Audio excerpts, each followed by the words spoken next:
আজ একটু আপনাদের গুজরাটে নিয়ে যাব। সেই গুজরাটের রাজনীতি নিয়ে নয়, গুজরাটের শিল্প নিয়ে নয়, গুজরাটের অন্য কোনো ট্যুরিজম নিয়ে নয়, গুজরাটের এমন একটা ব্যাপার নিয়ে শুনলে আপনি চমকে উঠবেন। আচ্ছা বলুন তো, আপনারা তো পশ্চিমবঙ্গের মানুষ বা যারা বাঙালি তারা পশ্চিমবঙ্গে আসেন, পুলিশের নামটা বললেই আপনাদের মনে প্রথম কি ধারণাটা হয়? দেখুন, আমি ব্যক্তিগতভাবে মনে করি, অনেকে রাগ করেন, আমি ব্যক্তিগতভাবে মনে করি 95% পুলিশকর্মী সততার সঙ্গে কাজ করতে চায়, আর 5% আছে, বিনীত গোয়েল আছে, আকাশ মাগারি আছে, শান্তনু সিনহা বিশ্বাস আছে, রাজীব কুমার আছে, এই স্তরের কিছু পুলিশ অফিসার আছে যার জন্য বাকি পুলিশের দুর্নাম হয়।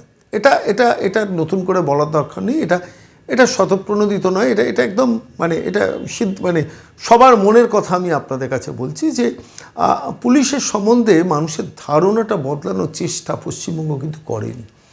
চেষ্টা করা যেতে পারত। পুলিশের মধ্যে বহু অনেস্ট, সিনসিয়ার, ডেডিকেটেড কর্মী আছে। একসময় স্কটল্যান্ড ইয়ার্ডের পুলিশের সঙ্গে এই বাংলার পুলিশের তুলনা করা হতো। আজকে গুজরাটের পুলিশ নিয়ে আমি কথা বলতে এসেছি। কেন বলছি, হঠাৎ হয়তো ভাববেন যে কী ব্যাপার হলো যে আপনি হঠাৎ গুজরাটের, তাও আবার সেখানকার পুলিশ নিয়ে, সে গুজরাটের পুলিশ আমরা খায় না মাথায় দেয়, প্রশ্ন করতেই পারেন, কিন্তু উত্তরটা খুব সহজ। উত্তরটা কেন সহজ বলুন তো? গুজরাটের পুলিশ একটা অদ্ভুত কাজ কারবার করছে। সামনে 15ই আগস্ট, জানেন, স্বাধীনতা দিবস। সেই স্বাধীনতা দিবসের দিন গুজরাটে প্রচুর আকাশে ঘুড়ি ওড়ে। গুজরাটের মানুষ 15ই আগস্টে একদম দিল খোলা, প্রাণ খোলা আকাশে ঘুড়ি ওড়ায়। সেই ঘুড়ি এ প্রান্ত থেকে ও প্রান্ত দৌড়ে বেড়ায়। ঘুড়ি, একটা ঘুড়ি আরেকটা ঘুড়িকে কাটে। এ প্রান্ত থেকে ও প্রান্ত ঘুড়ির হাওয়ার দাপটে দৌড়ে বেড়ায়। সেই দৃশ্য গুজরাটের মানুষের প্রত্যক্ষ করে। আর ঠিক সেইটা করতে গিয়ে গুজরাটে প্রচুর অতীতে দুর্ঘটনা হতো। যেমন এই পশ্চিমবঙ্গে, জানেন আপনারা, পশ্চিমবঙ্গে বহু ক্ষেত্রে ঘুড়ির সুতোয়, বিশেষ করে পরমার নামটা বারবার আসে, সেই পরমা ব্রিজের ওপর দিয়ে যখন ঘুড়ির সুতো বেরিয়ে যায়, তখন যারা বাইক চালান, যারা স্কুটার চালান, তারা অ্যাক্সিডেন্টের মধ্যে পড়েন, খুব সাংঘাতিকভাবে ক্ষতিগ্রস্ত হয়েছে, হসপিটালাইজড হয়েছে, প্রচুর ঘটনা আমরা শুনেছি। তারপর ওই নির্দিষ্ট একটি ব্রিজের ওপর, সব ব্রিজের ওপর না, নির্দিষ্ট একটি ব্রিজের ওপর আমরা দেখেছি যে লম্বা কাঁটা তারের মতো ব্যবস্থা করা হয়েছে, যাতে নিচ দিয়ে চলে যায়, অর্থাৎ আপনার টু হুইলার চলে যায়, কিন্তু কোনোভাবে যেন টু হুইলারদের যেন ডিস্টারবেন্স না হয়। ওই একটা ব্রিজের ক্ষেত্রে করা হয়, কিন্তু পশ্চিমবঙ্গের শয়ে ব্রিজ আছে, সেখানে কি করা হয়? বা পশ্চিমবঙ্গের অন্যান্য রাস্তা আছে, সেখানে কি করা হয়? কোথাও করা হয় না। শুধু একটি জায়গায় আমাদের নজরে এসছে, আমি জানি না আর কোথাও হয়েছে কিনা। তো সেই একটি জায়গায় করা হয়েছে অ্যাক্সিডেন্টকে আটকানোর জন্য। কিন্তু গুজরাট পুলিশ কি করেছে জানেন? এইখানে হচ্ছে ইনোভেশনস। এখানে খেলা মেলা, উৎসব মৎসব, 2 কোটি টাকা 3 কোটি টাকা দুর্গাপুজোয় 85,000 টাকা ভেট, বাংলা তো সেই নিয়েই ব্যস্ত থাকে। গুজরাটের পুলিশ যেটা করেছে, সমস্ত মোটরসাইকেল বা স্কুটার যারা চালান, তাদের হ্যান্ডেলে একটা লম্বা স্ট্রিং লাগিয়ে দিয়েছে, মানে যেটা একটা লোহার বেড়ি টাইপের, এবং যে স্ট্রিংটা, মানে যেটাতে ঘুড়ির কোনো সুতো এলে অটোমেটিক ওটা কেটে যাবে বা সরিয়ে দেবে, সেই রকম একটা স্ট্রিং বিনা পয়সায় গুজরাট পুলিশ দাঁড় করিয়ে সমস্ত স্কুটার আরোহী, সমস্ত মোটরসাইকেল আরোহীকে দিচ্ছে। সেই খবরটা আমার পাওয়ার পর আমি ভালো করে খবর নিলাম, অনুসন্ধান করলাম যে খবরটা কি সত্যি। সব জায়গায় হচ্ছে, সারা গুজরাট জুড়ে। গুজরাটের পুলিশ বাহিনী এখন, যারা বিশেষ করে ট্রাফিক পুলিশ, তারা রাস্তায় দাঁড় করিয়ে স্কুটারগুলোকে, মোটরসাইকেলগুলোকে লম্বা একটা লোহার স্ট্রিং লাগিয়ে দিচ্ছে, দুদিকে দুটো।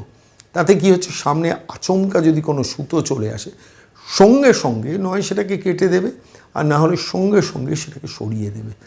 তেমন কোনো একটা টেকনোলজি তারা বার করেছেন, এবং সেই টেকনোলজিটাকে প্রয়োগ করছেন, এবং কোনো মানুষকে তার জন্য 10 টাকা দিতে হচ্ছে না।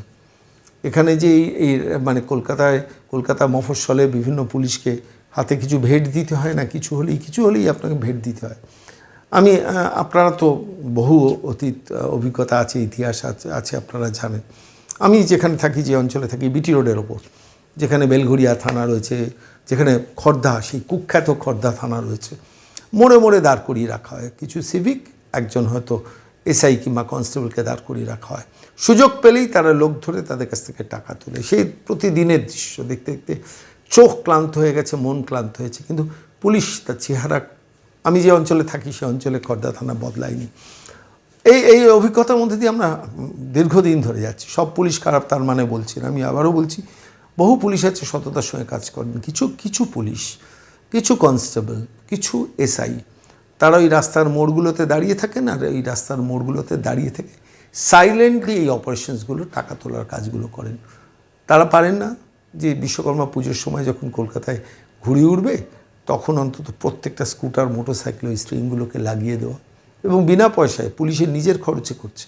এখানে আপনারা জানেন সেভ ড্রাইভ সেভ লাইফ নিয়ে প্রচুর হল্লাবাজি হয়, প্রচুর কোটি কোটি টাকা রাজ্য সরকার খরচা করে, মুখ্যমন্ত্রীর ছবি দেওয়া, বড় বড় বিজ্ঞাপন, ফ্লেক্স, রাস্তা ভালোভাবে পারাপার করুন, রাস্তা ঠিকভাবে হাঁটুন, সব কিছু হয়। কিন্তু মূল যে কাজটা ফোকাস থাকা দরকার পুলিশের, মানুষকে প্রোটেক্টেড রাখা। কোনো দিন পশ্চিমবঙ্গে ভাবতেও পারবেন আপনারা যে পুলিশ দাঁড়িয়ে স্কুটার, মোটরসাইকেলে দাঁড় করিয়ে স্ট্রিংগুলোকে লাগাচ্ছে, এবং সেটাতে তারটাকে রেজিস্ট করছে, যে কোনো তার বলতে ঘুড়ির সুতোটাকে রেজিস্ট করছে। এখন ঘুড়ির সুতো তো আপনারা জানেন এখন চাইনিজ ঘুড়ির সুতো হয়ে গেছে, এবং সেই সুতোতে আপনার গলা কেটে দেবে, মুখ কেটে দেবে। স্পিডে আপনি বাইক নিয়ে যাচ্ছেন, যে কোনো সময় একটা দুর্ঘটনা ঘটিয়ে দেবে, এবং বড় দুর্ঘটনা, যার জন্য কলকাতায় হাসপাতালে ভর্তি হতে হয়েছে বহু মানুষকে, মারাত্মক অ্যাক্সিডেন্ট হয়েছে, বাইক নিয়ে ছিটকে পড়েছেন, এরকম প্রচুর ঘটনা ঘটেছে। তারপর নির্দিষ্ট একটি ব্রিজে শুধু হাইটে তারের ব্যারিয়ার লাগানো হয়েছে। কিন্তু যদি এই সিস্টেমটা করা যায়, আসলে এই পশ্চিমবঙ্গে ইনোভেশনস ভুলে গেছে। পশ্চিমবঙ্গ এখন দিদির খেলামেলা, উৎসব মৎসবে মন দিয়েছে, ফলে সেখানকার পুলিশ তাদের যদি ভাবনা চিন্তাতেও থাকে তারা সেটা করতে পারবে না, তার কারণ টাকা নেই সরকারের, বিনীত গোয়েলের, রাজীব কুমারের, পুলিশের কোনো টাকা নেই, ফলে তো তারা এটা করতে পারবে না। কিন্তু গুজরাট পুলিশ কিন্তু করে দেখালো, খুব ইন্টারেস্টিং। আমার মনে হলো 15ই আগস্টের আগে, এখন থেকে আগস্টের প্রথম সপ্তাহ থেকে শুরু করে দিয়েছে কাজ, এবং কোনো মোটরসাইকেল, কোনো স্কুটার ওই দুটো সামনের স্ট্রিং ছাড়া তাদের বেরোতেই দেবে না, মানে তাদের প্রত্যেককে লাগানো ম্যান্ডেটারি করে দিচ্ছে।